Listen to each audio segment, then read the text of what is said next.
Talvez alguns de vocês não se lembrem de Enéas Carneiro, mas com certeza já ouviram seu bordão. Visto como autoritário e truculento por muitos, Enéas se candidatou à presidência e afirmava que colocaria ordem no Brasil. Recentemente, a imagem de Enéas voltou a circular principalmente nas redes sociais. Mas quem foi Enéas? Quem era o homem que criou um dos bordões mais famosos da política brasileira? Eu sou Enéas! Tô brincando. Eu sou Benjamin e eu estou aqui para contar como foi o último dia de Enéas.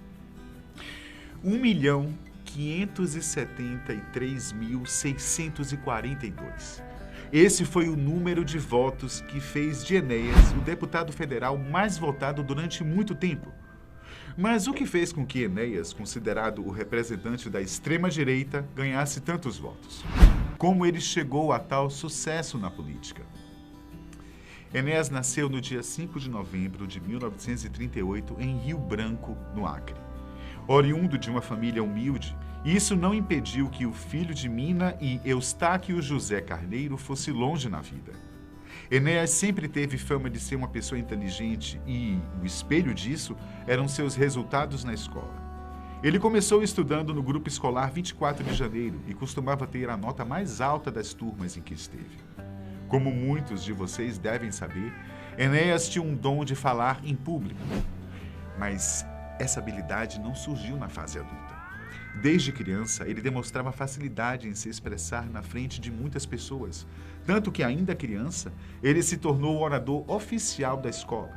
Nessa época, ele também presidia a Caixa Escolar, uma instituição que prestava assistência às crianças mais carentes. Mas com apenas 9 anos de idade, Enéas perdeu o pai. As consequências? Mesmo muito novo, Enéas teve que arrumar trabalho para ajudar no sustento da casa. Foi quando, em 1947, pensando em buscar melhores condições de vida, Enéas e sua família saíram de Rio Branco e foram morar em Belém, no Pará. Aos 19 anos, Enéas viu a chance de ingressar na Escola de Saúde do Exército no Rio de Janeiro, onde conseguiu patente de 3º sargento auxiliar de anestesia e foi trabalhar no Hospital Central do Exército. Mas ele queria mais.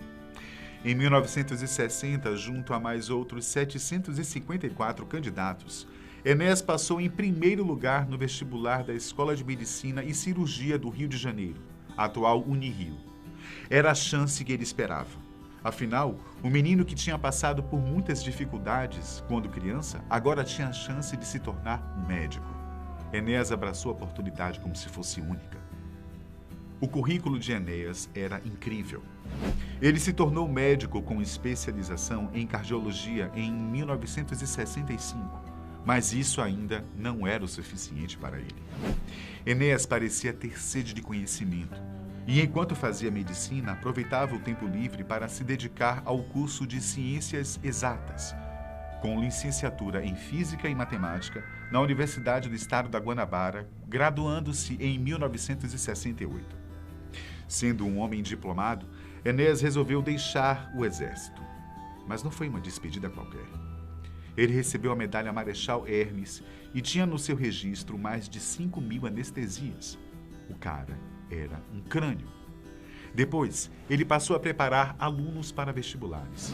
Ele fundou um cursinho pré-vestibular e passou a lecionar Química, Biologia, Física e Português.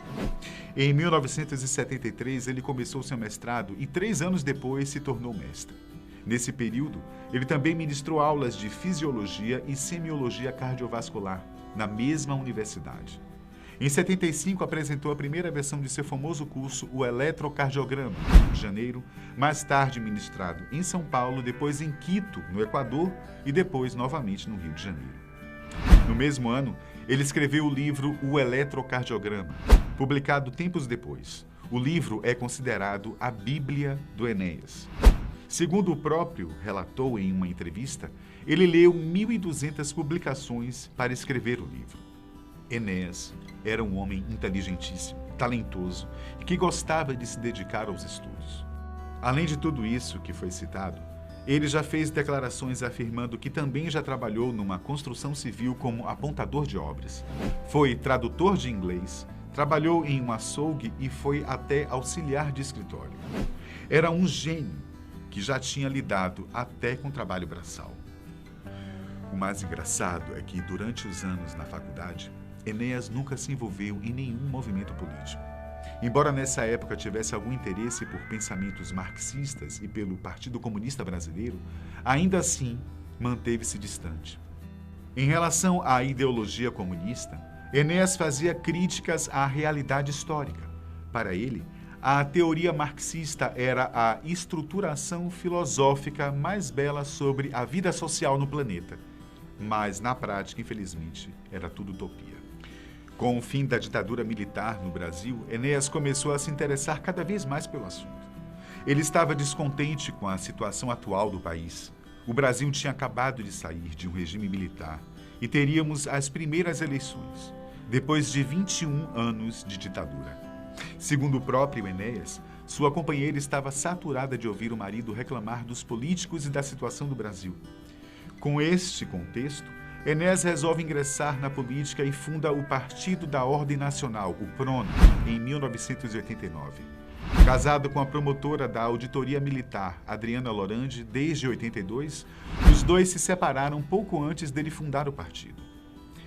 Enéas se desfez de tudo que tinha para criar o PRONA, e isso incluía imóveis e até joias. Ele disse que Adriana não concordava com aquela situação. Ele então se lançou como candidato à presidência da República e, pelo fato de não ter representantes no Congresso, Enéas tinha apenas 15 segundos no horário eleitoral. Em um tempo muito curto, ele tentava convencer os brasileiros a votarem nele, fazendo discursos como esse.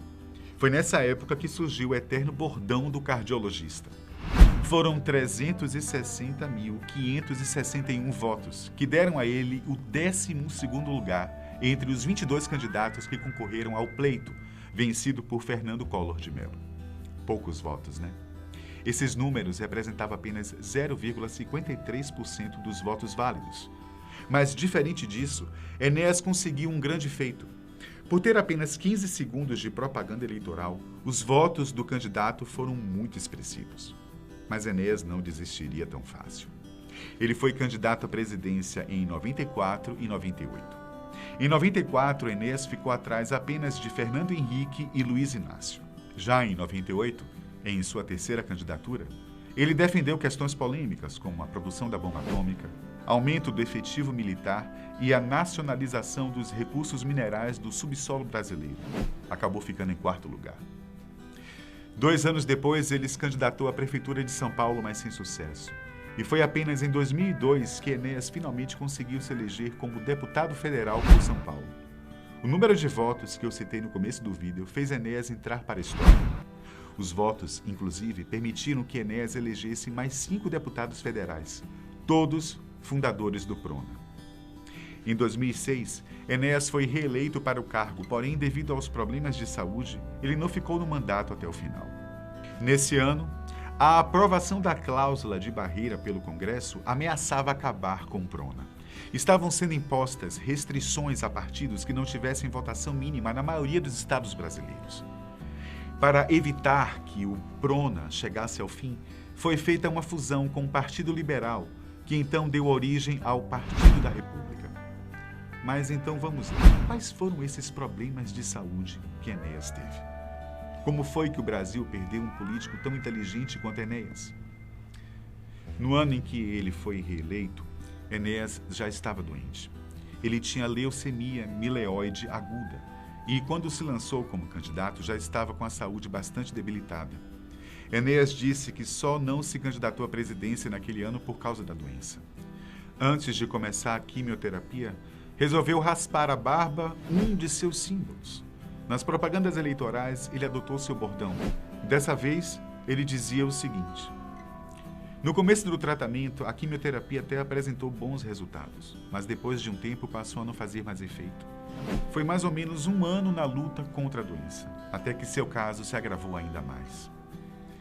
Depois de passar um bom tempo internado no hospital, Enéas resolveu ir para sua casa, pois queria passar seus últimos dias com a família.